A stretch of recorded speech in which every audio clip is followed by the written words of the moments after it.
Off the coast of Nova Scotia lies Oak Island, a small but enigmatic place known for its long history of mysterious discoveries and treasure hunts.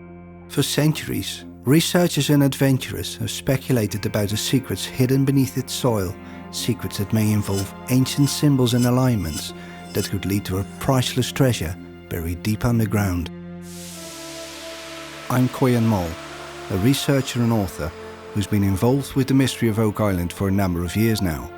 My work has focused on uncovering connections, patterns and historical precedents that might shed light on the origins of some of the island's most intriguing features. In the 1980s, Fred Nolan, a surveyor and engineer with a keen eye for patterns, made a discovery that added a new dimension to the Oak Island mystery. He identified 5 large boulders positioned in a distinctive cross-like formation, now known as Nolan's Cross. Much later, an Italian archaeoastronomer, Professor Adriano Gaspani, analyzed the alignment of the boulders and determined that they correspond to specific star patterns. His research suggested that the cross could be dated to approximately 1200 AD. An astounding statement. However, this dating, and even the interpretation of Nolan's Cross itself, remains a subject of much debate. One of the challenges in understanding Nolan's Cross is the lack of clear precedent. If a similar structure existed elsewhere in the world, it could perhaps lend more weight to the theory of its intentional design. Remarkably, such a precedent does exist, across the Atlantic in North Yorkshire, England.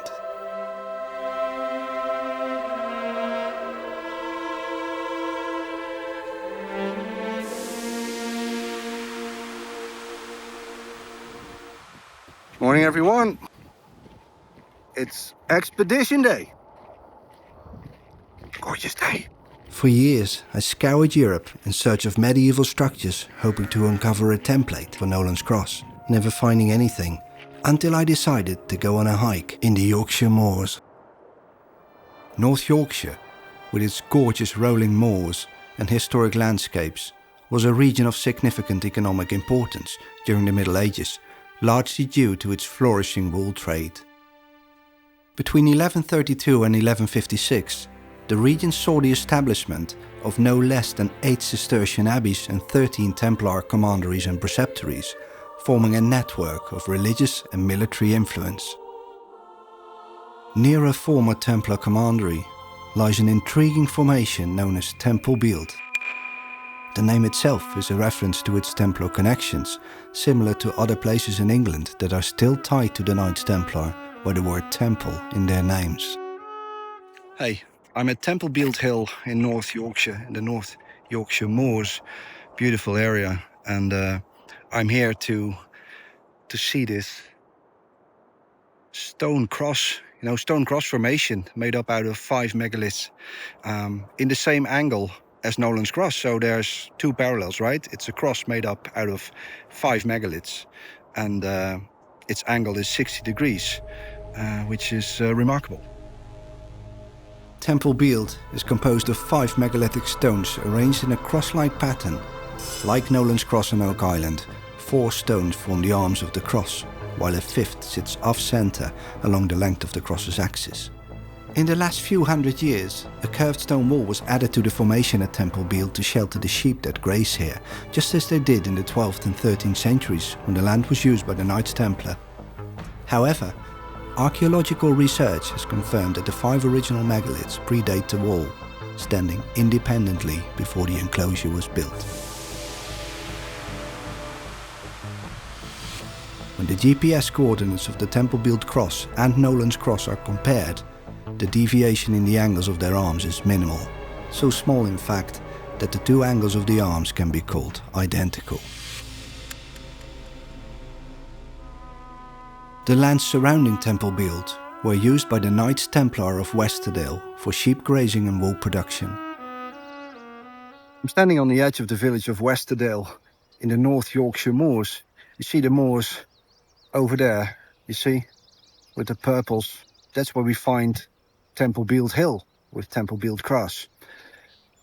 There's very few traces of the commandery in Westerdale, but I think I found one here, namely this megalith marker stone.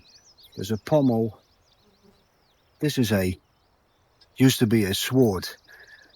And here you find a cross. So possibly we're looking at a marker stone or maybe a megalith repurposed as a tombstone. Westerdale is a small village and its church is believed to have been built on the site of a Knights Templar chapel. If any tangible traces of the Templars remained, I would probably find them within this historic building. I knocked on a few doors and I just got the keys to the church here. There should be some medieval tombstones inside, possibly Templar tombstones. So let's see if this works. Here we are. Oh my, here they are. Look at this.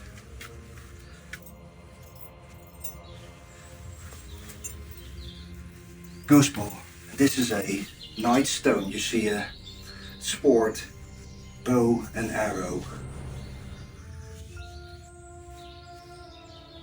Magnificent. The lands around Westerdale were granted to the Knights Templar by Roger of Mowbray, a powerful benefactor. Roger's lineage traced back 9 generations to Malahok, a Norwegian noble who accompanied the legendary Viking leader Rollo during the 10th century siege of Paris.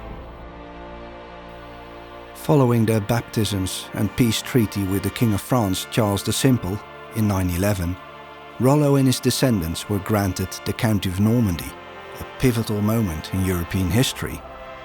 Rollo's direct lineage through the House of Normandy gave rise to the medieval kings of England, including William the Conqueror, the first Norman king of England, a formidable leader known for his victory at the Battle of Hastings in 1066 and for his emblem, a cross with 4 surrounding dots, a symbol rooted in Viking traditions brought from the north by Rollo and Malahok.